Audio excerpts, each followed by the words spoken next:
Ken Buck has just announced that he's going to be leaving Congress sooner than expected. Yes, he did tell us that he was not going to be seeking re-election, but the fact that he's doing this just shows that he's a spineless jackass. I cannot believe that he is doing this to his party. There's only a few reasons that he's potentially leaving Congress this soon. Either A, the Democrats or someone has something on him and they are threatening him, pushing him out of his seat in order to get Democrats in control, because it sounds like there's a few other Republican members in Congress in the House right now who are considering leaving prior to the November election. The other one being that it's 100% self-serving. He was offered something that he could not pass up, and so after he leaves Congress, he has a new position, he has some new salaries coming in place, and they're like, you know what, this looks like it's a pretty good deal if you decide to leave Congress early. That way we could push a few of these members out, then have Hakeem Jeffries take over, retain that gavel, and the Democrats would be controlling the House leading up into the November election. It's just, the reason that this thing pisses me off so much is that I was a 5th generation Colorado native, and we always kind of had that idea of how smarmy Ken Buck was. It was just more name recognition than anything when he was getting elected over in Weld County. It's just so important leading up into this November election, and then also with all these primaries happening, that we are vetting these people that we are sending to the House, because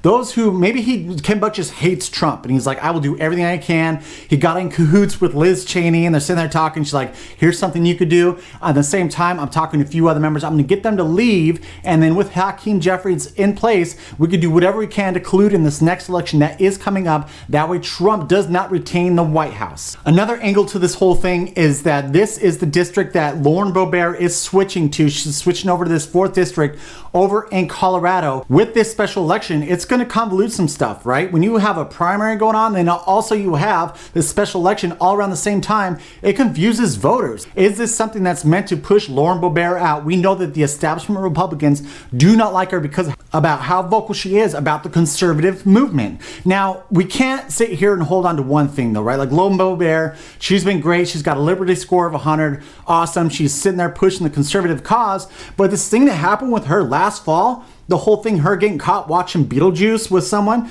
Now, listen, I understand. There's times where I had too many adult drinks. You know, you wake up the next morning and you're like, holy shit, what did I do? I might have acted inappropriately in a few ways. We all have that regret sometimes when we are out having a good time.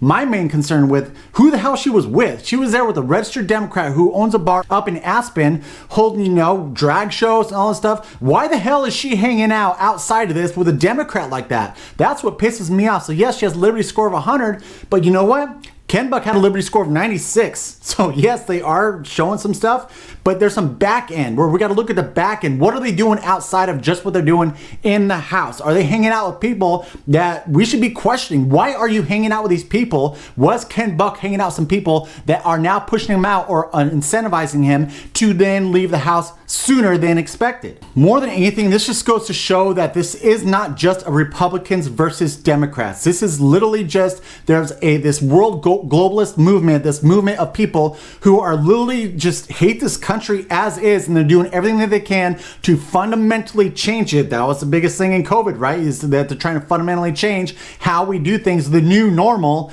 and it's not just R's versus D's. That's why we need to make sure that we are putting the right people in place to push forward our conservative views. If this does end up happening where many more House congressional leaders are going to be leaving on the R side in order to give Hakeem Jeffries power over the House, I mean, this is going to be a problem, guys. We need to make sure that we can do whatever we can to, we pressure our people. Me personally, I'm in Matt Gaetz' district. I don't think I have to worry about him leaving or anything like that. But we need to make sure that we are contacting them and be like, hey, listen, even if you are planning on retiring, even if you are planning on not seeking re-election come this November, you need to make sure that you make a stand, right? Say you're in a battle and you're holding the line and you've got communists coming at you, you're holding the line, and you have some soldiers who decide to just step off and be like, you know what? I feel like I don't want to fight this fight anymore, and just leave in the middle of the battle. Like, think about how dangerous that would be. You're giving those people more power in order to overtake you. That is exactly what this is, us allowing them to have more power over us, more power to keep Trump out of the White House